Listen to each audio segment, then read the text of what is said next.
What's up? One Crack News. It's your boy Carcino here, and let's talk about it, man. Tisha Campbell brought up the fact that she was almost kidnapped and looked like some kidnapping scheme with a fake taxi. And it just had everybody confused. Like, why y'all want Tisha Campbell? Like, what was this all about? Like, why would somebody be trying to kidnap Tisha Campbell? It's like, um, she's a 50-year-old black woman, but what is this all about? So it's very rather confusing when you look at it. And I was like, hmm. Well, let's listen to Tisha and go from there. Because I was bizarre about it. They don't have Ubers where I'm filming, and I had to call a taxi, so I get this number. But the truck that the van that pulls up is real sketchy looking. But there's a guy in the back seat, right? So when he jumps out, the guy is just standing there. I thought he was getting dropped off, but he's just standing there. He goes, "Get in," and I go, "What?" He goes, "Get in," and I go, "No." And then I look at the car, look inside the car, it's fucked up. The rubber is pulled up from the bottom. There's dirt everywhere. The back seat looked like it's snatched out for a fucking reason. And so the guy in the front seat, the driver goes, "Get in the car." And I go, "I'm not getting in the car." And the guy in the back is like kind of mushing his body towards me to get in the car. And the guy says, "Well, then get in the front seat then." I said, "I'm not getting in that fucking car. Fuck y'all. Get the fuck out of here," right? I asked the lady at the front desk, I said, "Yo, who's the guy that gave me this number?" And she was like, "Why would he give you this number?" Yo, this trafficking shit is real, but they got me fucked up. They got me fucked up. Cause I ain't Gina, bitch. Woo! Woo! So now,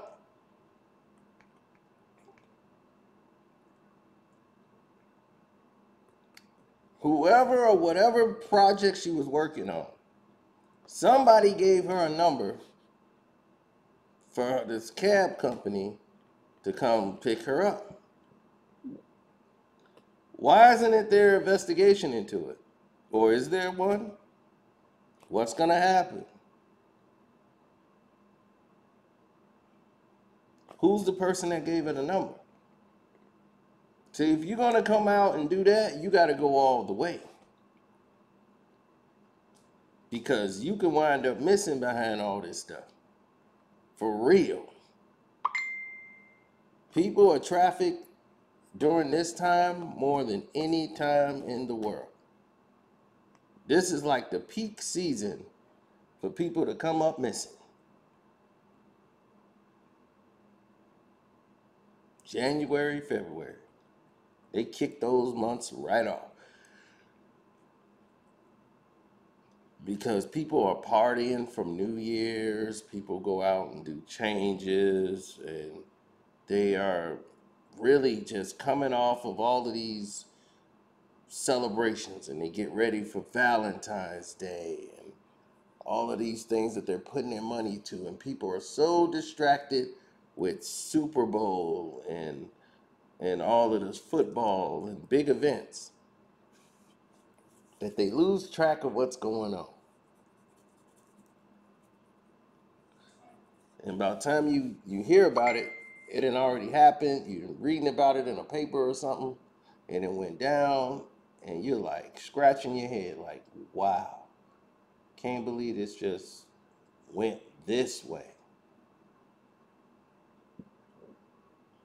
So she just basically laid it out to the whole world to say, this is what it is. Now, that's up to the general public if they want to move forward with trying to really get something done because, okay.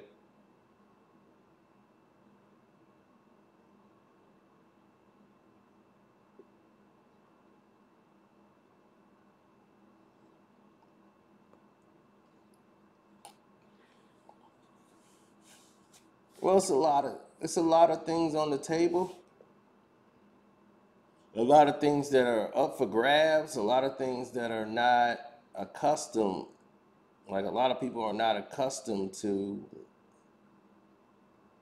seeing this type of avenue or the trafficking lane and all of the things that happen that people don't know about, how they set traps to get people for organs and parts, and they're taking children, and they mostly taking people that nobody care about. So when you start seeing this happening, you're starting to see a lot of different people with their own opinions coming into play.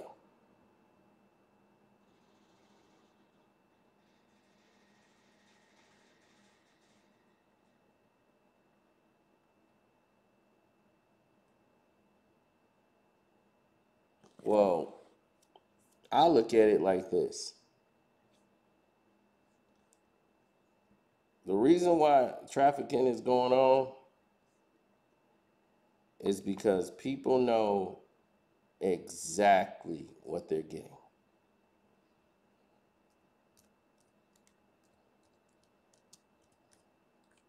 People with big money is allowing this. We know that. We know that they're the common denominators as what's going on right now. They know.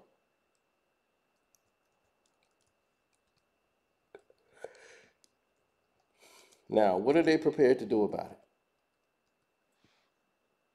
Because she's not really a celebrity anymore.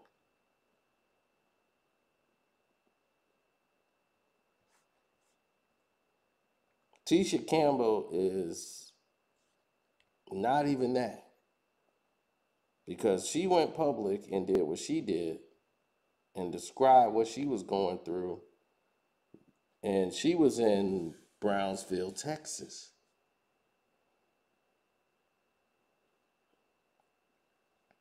Now, in Brownsville, Texas,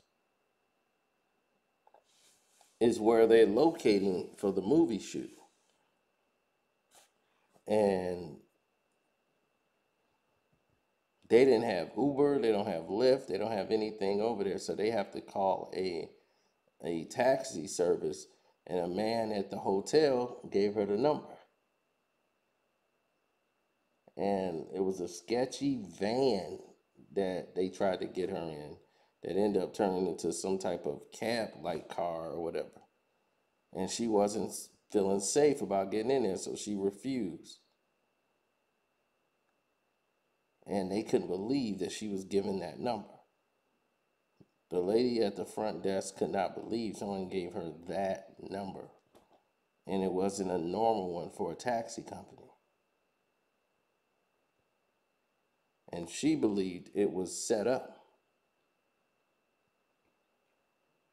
And she said she thankful for the production for their concern and their understanding of what was going on.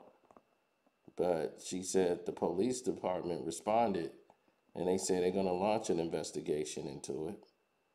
But as trafficking cases go, this is not normal in this city, in this area, which is a lie. But hey,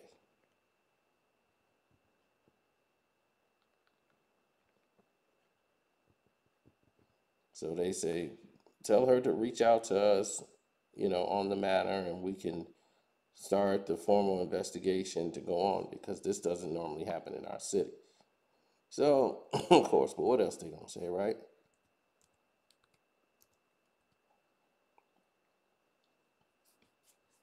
Texas is one of the highest states in America, next to Florida, for human trafficking. The Midwest also,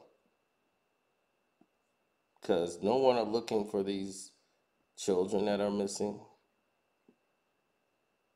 They're looking for runaways, people who are just hanging out, partying in the streets.